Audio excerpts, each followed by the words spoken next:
আসসালামু আলাইকুম। আজকে আপনাদের তৈরি করে দেখাবো পটেটো ওয়েজেস। সিম্পল এই রেসিপিটি ঝটপট বানিয়ে ফেলা যায়। এটা খেতে কিন্তু অনেক মজাদার। চলুন দেখে নেই এর প্রস্তুত প্রণালী। প্রথমে আলুর খোসা ছাড়িয়ে আলুটাকে ফালি করে কেটে নেব। ফালিগুলো এমনভাবে কেটে নিতে হবে, বেশি মোটাও হবে না আবার পাতলাও হবে না।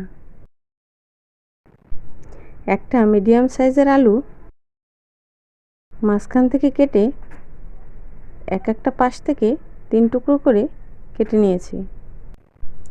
স্ক্রিনে দেখতেই পাচ্ছেন, এভাবে আমি সব আলুগুলো কেটে নেব।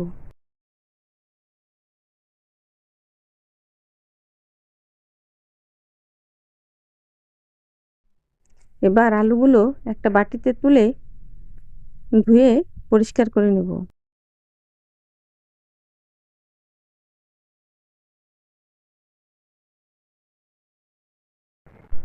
একটা পাত্রে পানি দিয়ে চুলাটা অন করে দেব। পানিটা একটু ফুটে উঠলেই কেটে রাখা আলুগুলো দিয়ে দেব স্বাদমতো লবণ, 1 চামচ শুকনো মরিচের গুঁড়া, 1/2 চামচ হলুদের গুঁড়া দিয়ে নেড়ে দেব। এভাবে আলুটা সিদ্ধ করে নিলে আলুর টেস্টটা বেশি ভালো আসে। মিনিট 5 সিদ্ধ করে নিলেই হবে। মোট কথা আলুটা 90% সিদ্ধ হতে হবে। একটা টুথপিকের সাহায্যে চেক করে দেখি আলুটা সিদ্ধ হয়েছে নাকি। আলুটা সিদ্ধ হয়ে গিয়েছে। এবার পানিটা ঝরিয়ে একটা সাইডে রেখে দেবো ঠান্ডা হওয়ার জন্য। এবার একটি ব্যাটার তৈরি করে নেব। এর জন্য একটা বাটিতে 2 টেবিল চামচ আতপ চাউলের গুঁড়া, 2 টেবিল চামচ ময়দা, 2 টেবিল চামচ কর্নফ্লাওয়ার দিয়ে দেবো, 1/2 চামচ গোলমরিচের গুঁড়া, কাশ্মীরি মরিচের গুঁড়া 1/2 চা চামচ, স্বাদমতো লবণ, অরিগানো 1/2 চামচ থেকে একটু কম। এখন পানি দিয়ে এটাকে ভালোভাবে মিশিয়ে ব্যাটার তৈরি করে নেব। পানিটা আমি একবারেই দেব না, অল্প অল্প করে দিয়ে ব্যাটারটা মেশাতে থাকব।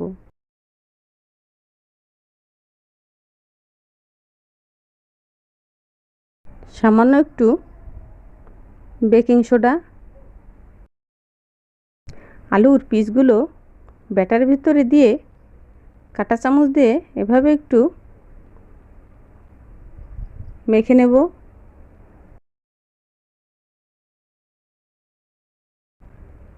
একটা করে মেখে ব্রেড ক্রাম্পের ভিতরে রেখে এগুলোকে আবার ব্রেড ক্রাম্পের ভিতরে গড়িয়ে নেব।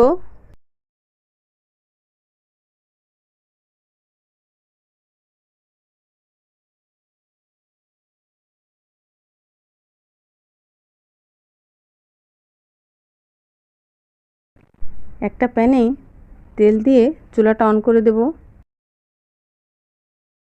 একটা করে ব্রেড ক্রাম্পে গড়ানো আলুগুলো তেলের ভিতরে ছেড়ে দেব।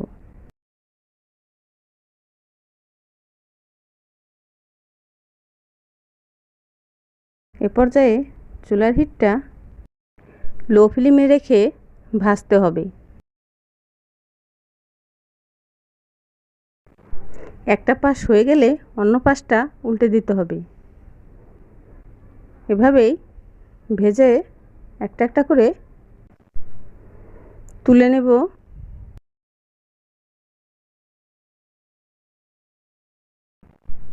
তৈরি হয়ে গেল আমার মুচমুচে পটেটো ওয়েজেস। এভাবে আপনারা বাসায় বানিয়ে খেতে পারেন। যদি রেসিপিটি ভালো লেগে থাকে তাহলে আমার চ্যানেলটি প্লিজ সাবস্ক্রাইব করে একটা লাইক করে দিবেন। আবার দেখা হবে নতুন কোনো ভিডিও নিয়ে। সে পর্যন্ত সবাই ভালো থাকবেন, সুস্থ থাকবেন। আল্লাহ হাফেজ।